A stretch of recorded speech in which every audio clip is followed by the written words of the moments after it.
Hello,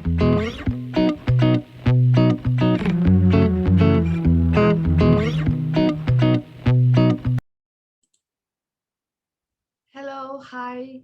It is Miss P once again, and welcome to my fashionable series in which I have a few of video tutorials and some tips and tricks in regards to fashion illustration project. So as for today, we will be discussing on how to propose your fashion illustration project in regards to your fashion design classes.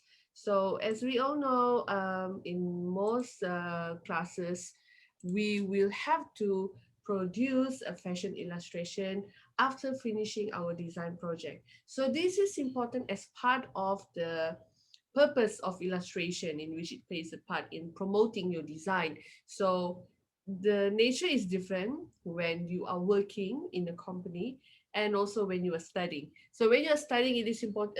Normally, we will encourage the student to have one final illustration that showcase their design as the grand finale, because sometimes the illustration can deliver more about the vibe and the mood of the concept of design just throughout a picture.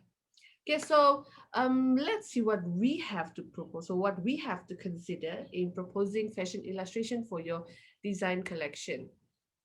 So what is this all about? The objective of this simple handout or simple video is to introduce some tips on how to propose facial illustration techniques, in which I'm saying what are the things that you need to consider, what are the things that you need to put in mind, and what are the things that you need to prepare. So the purpose of illustration, as you know, as I mentioned just now, it has to best serve your design in terms of delivering the whole concept just in the picture or in an illustration. So to do this, you need sufficient material, you need reference pictures, you need technique guide, and etc. So let's see and let's start. So I think first of all that what you need to do is you need to prepare your tools. So I only have two steps here in this tips and tricks. Okay, so there are only two steps. Is one, prepare your tools, and secondly, you decide how you want to do it. So what are the tools? Of course, one of your design. So you need to have a finished design, or perhaps a design in the process, that may be in the process, perhaps in the stage of trial or in a stage of prototype. So, but you have to have one design, whether it is in the tangible form, it's like on a finished product on the dummy, or perhaps you have it in drawing form. So you have to have your design as to see the details of the garment. And secondly, you need reference picture to give you some idea on how the pose that is suitable to best project your design. Because for example, if you're doing sportswear and you have that sketches for your designs, but you need to have reference picture that actually emulate the spirit of sportswear. So that is the purpose of the reference picture. You can get it online, but the old school way you can get through magazines, because sometimes the editorials from the magazine something is more solid and it is easier for you to refer to as up close. Okay, and you need to decide on the mood and the vibe. For example, if you're doing sportswear, what is the mood? So athletic mood, energetic. So what is the vibe? So it is something that um, perhaps something that is fun and funky, because energetic as in sportswear, but also it can be like you want to have some Japanese vibe, or you want to have a different vibe. So, and it depends on the sportswear and the types of sports that you're referring to. So the mood and the vibe of your design, and eventually your tools for illustrating. Okay, so the tools for illustrating is really depends on how you want to produce your illustration. As simple as, do you want to go manual or you want to go digital? So if you want to go on manual, you want to do a manual approach in illustration, you need to have all the tools. And if you want to go digital, you need to be proficient in at least the design software that you want to use. So as I show here, this is a final year illustration project in my institution. On the left side, it is by Daniel, and on the right side is by Fawaz. So they are using a combination of Photoshop and also Illustrator in doing the drawing and also doing the coloring and rendering, and they have it all three in one digital image. So if you want to know more about how to do illustration on the digitally, well, I do have videos on that. You can refer to that. But um, either way, if you're going digital as well, you need to do the planning manually. You need to plan on the layout. You need to plan on the colors. You need to plan on the figures because that depends on your drawing skill as well. Some students opt for digital because they are not very confident in drawing manually. Um, but also some of them prefer going digital because it produces a clean look and it's easier to edit. And then it's all up to you, whatever that is convenient for you, and also if it can deliver the message of your design. Okay, so I think as for these two artworks, yeah, it gives that anime vibe.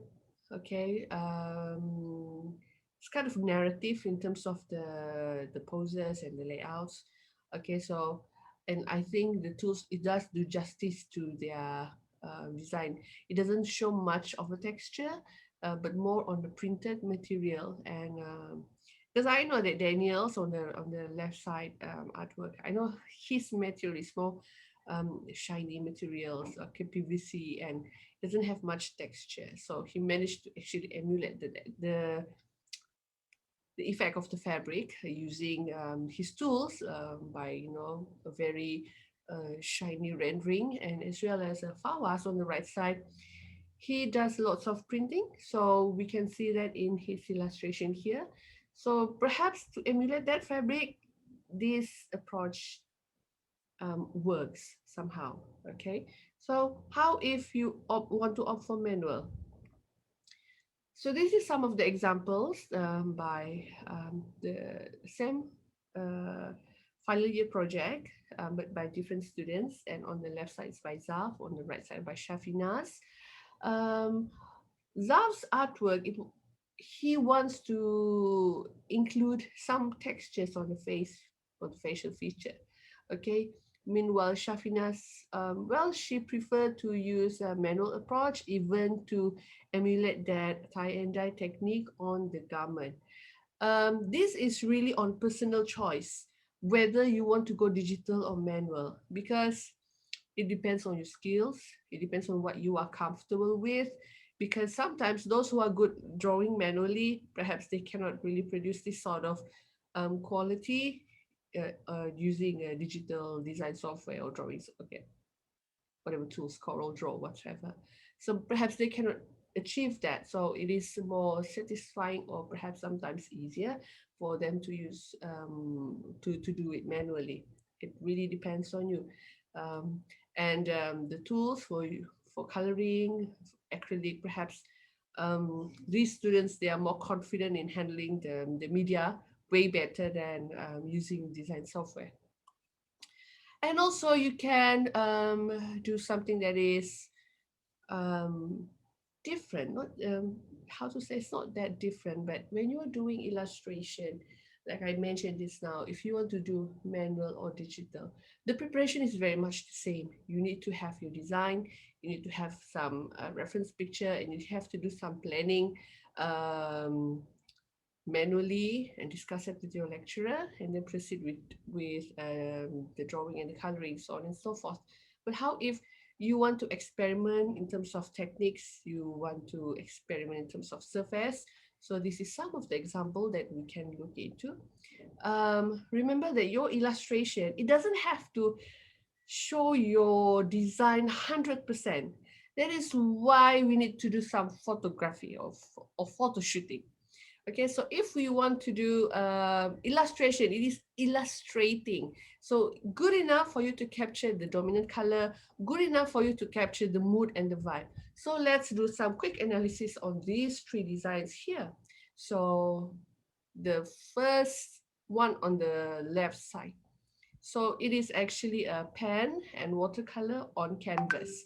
So it shows a romantic mood, because watercolor is something that is transparent. So normally watercolor will give some that romantic softness mood. Okay, so that is being projected even by using watercolor. If you imagine, if the illustrator, which is me, if the illustrator used acrylic, so it gives different mood. Okay, so um the matter here is not on projection of the fabric, it is more on the mood of the design.